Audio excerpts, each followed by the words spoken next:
మొక్కే కదా అని చెప్పి తొక్కేస్తే తాట తీస్తా అంటూ అప్పట్లో మన ఇంద్రాలో చిరంజీవి డైలాగ్ ఉంటే ఆహ్, ఏగే గదా అని లైట్ తీసుకోవడానికి వీల్లేదు. అది లేకపోతే, అది తేనెటీగ లేకపోతే కాఫీ తోటలే నాశనం అయిపోతున్నాయట. ఏజెన్సీలోని కాఫీ తోటలు మే నుంచి జులై వరకు పుష్పించే సమయం. Flowering season. ఈ సీజన్‌లో కాఫీ తోటల్లోని పుష్పాల్లోని పుప్పొడి కోసం తేనెటీగలు ఒక మొక్క నుంచి మరొక మొక్కకు తిరుగుతాయి.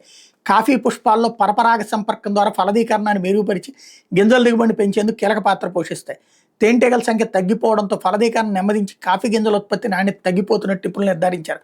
సమైక్య జీవనానికి ప్రతీకలుగా సహజ సిద్ధ ఇంజనీర్లుగా జీవకోటికి మేలు చేస్తున్న తేనెటీగల మనుగడకు ముప్పు వాటిల్లడం, ప్రపంచవ్యాప్తంగా 18 జాతుల తేనెటీగలు అంతరించాయని, మరో 100కి పైగా జాతులు అత్యంత ప్రమాదంలో ఉన్నాయని international union of conservative curate ప్రకటించడం, వీటిని సంరక్షించే చర్యలు చేపట్టాలని సూచించింది.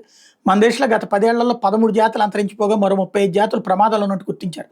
పంటల రక్షణ కోసం వినియోగిస్తున్న పురుగు మందులు తేనెటీగల ప్రాణాలు తీస్తున్నట్టు గుర్తించారు. దీంతో పాటు ఆవాస వినాశనం, వ్యాధుల ప్రభావం తదితర పర్యావరణ సమస్యలు తేనెటీగల మనుగడ మీద తీవ్ర ప్రభావం చూపెడుతున్నాయి.